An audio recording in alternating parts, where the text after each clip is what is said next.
Aujourd'hui, on va analyser un schéma directeur vraiment fascinant. On a devant nous un plan architectural détaillé, conçu avec cette esthétique précise d'ingénieur, imprimé à l'encre bleue sur un fond quadrillé. Il s'agit des travaux publiés le 8 mai 2026 par Émilie Newton, qui s'est directement inspirée des découvertes de Jean-Claude Pérez. Et ce qu'on observe ici, c'est littéralement la transition de la théorie pure des nombres vers un modèle fonctionnel et biomimétique. C'est le moment précis où les mathématiques fractales et statiques de la nature se transforment en une mécanique d'ingénierie taillée pour l'intelligence artificielle de demain. Alors, plongeons directement dans le vif du sujet avec le concept central de ce modèle, le sable informatique. Oubliez l'idée des données abstraites, statiques, qui dorment sagement sur des serveurs. Dans ce cadre sophistiqué de l'équation du champ en sablier de Pérez, ou PHFE pour faire court, on parle de particules physiques et dynamiques. C'est du sable qui calcule activement en temps réel alors qu'il s'écoule à travers les étranglements d'une structure géométrique. C'est une approche complètement différente du traitement de l'information. Pour bien comprendre cette architecture, on va suivre un plan de vol en 5 étapes. On verra d'abord comment ce fameux sablier devient dynamique, puis on décortiquera l'anatomie du champ PHFE, ensuite on parlera de la mémoire associative PHAM, avant d'aborder l'incarnation quantique, pour finir sur les horizons incroyables que ça ouvre pour les futurs IA. Première étape de notre analyse, le sablier devient dynamique, ou comment passer des mathématiques statiques à de véritables champs dynamiques. Si on regarde de plus près cet échafaudage physique, on remarque que l'architecture spatiale du système intègre une torsion ultra précise de 17 degrés, le tout structuré autour des harmoniques du nombre d'or. C'est pas juste pour faire joli, Ces proportions parfaites créent une autosimilarité qui unifie littéralement la croissance en spirale de la suite de Fibonacci et les ramifications des figures de Lichtenberg. C'est exactement dans cette structure tridimensionnelle que notre sable informatique va pouvoir évoluer de façon continue. Et toute la fondation de ce plan repose sur ce qu'on appelle un pliage bidirectionnel. Concrètement, l'hémisphère nord fonctionne sur une force de croissance additive, un peu comme l'expansion de Fibonacci. En revanche, l'hémisphère sud agit par soustraction. C'est une sorte de filtre topologique d'antimatière qui vient raffiner le processus. On pourrait se demander pourquoi ces deux forces opposées ne font pas tout simplement imploser le système. Eh bien, c'est parce qu'elles sont maintenues par un verrouillage mathématique absolument incassable, la protection de parité du théorème 7. Ce qui nous amène à la deuxième partie, l'anatomie du champ PHFE. On va déconstruire un peu cette équation maîtresse.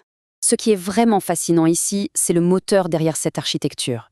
Si on isole le paramètre d'ordre complexe, représenté par la lettre psi, on voit qu'il incarne parfaitement ce sable informatique en plein mouvement. C'est notre variable centrale. Elle est propulsée dans l'espace et le temps par un noyau de Ginzburg-Landau couplé à des interactions électromagnétiques. Imaginez ce noyau comme le chef d'orchestre qui guide les transitions de phase de tout le système. Pas besoin de se perdre dans les mathématiques pures. Regardons plutôt comment ça fonctionne concrètement. Le système utilise le pilote du nombre d'or pour injecter une résonance harmonique.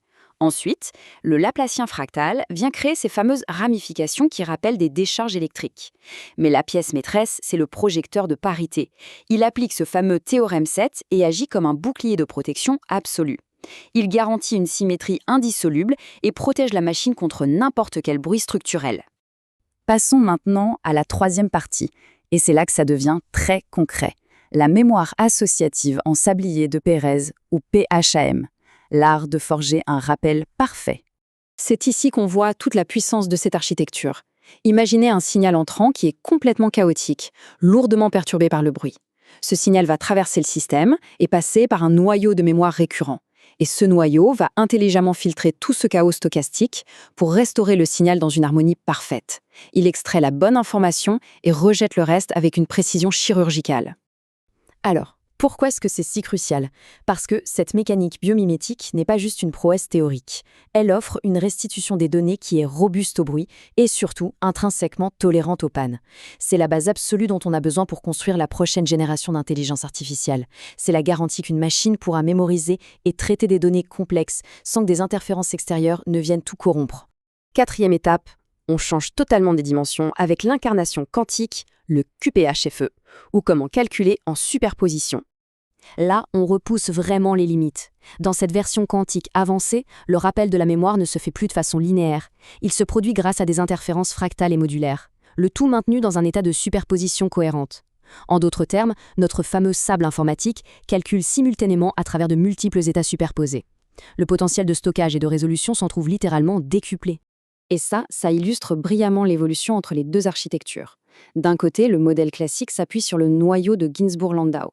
De l'autre, le modèle quantique passe au niveau supérieur avec un noyau de type Schrödinger non linéaire qui introduit de fascinants oscillateurs modulaires en 5 dimensions. Mais le point le plus important à retenir ici, c'est que malgré cette complexité folle, la symétrie protectrice du théorème 7 reste intacte. Le système est protégé, que l'on soit à l'échelle classique ou quantique. Enfin, on arrive à notre 5e et dernière partie, les horizons des futures IA et l'avenir global de cette architecture biomimétique. On a là une synthèse absolument magnifique. D'une part, on a l'ordre parfait des spirales de Fibonacci dictées par le nombre d'or. De l'autre, le chaos dirigé des ramifications électriques de Lichtenberg. Ces deux comportements de la nature, qui semblent pourtant incompatibles, réussissent à coexister ici en toute sécurité sous le contrôle strict de notre équation. C'est l'essence même d'une architecture résiliente. En fin de compte, l'équation du champ en sablier de Pérez nous montre que les motifs géométriques de la nature sont bien plus que de simples curiosités esthétiques. Ce sont de véritables moteurs de calcul. En voyant comment ce modèle relie la théorie des nombres à l'informatique quantique de pointe, ça amène une réflexion fascinante. Le plan infaillible, tolérant aux pannes, dont on a besoin pour nos futures intelligences artificielles, s'est-il toujours caché là, sous nos yeux, dans la géométrie même de la nature ? Voilà de quoi nous laisser réfléchir pour un bon moment.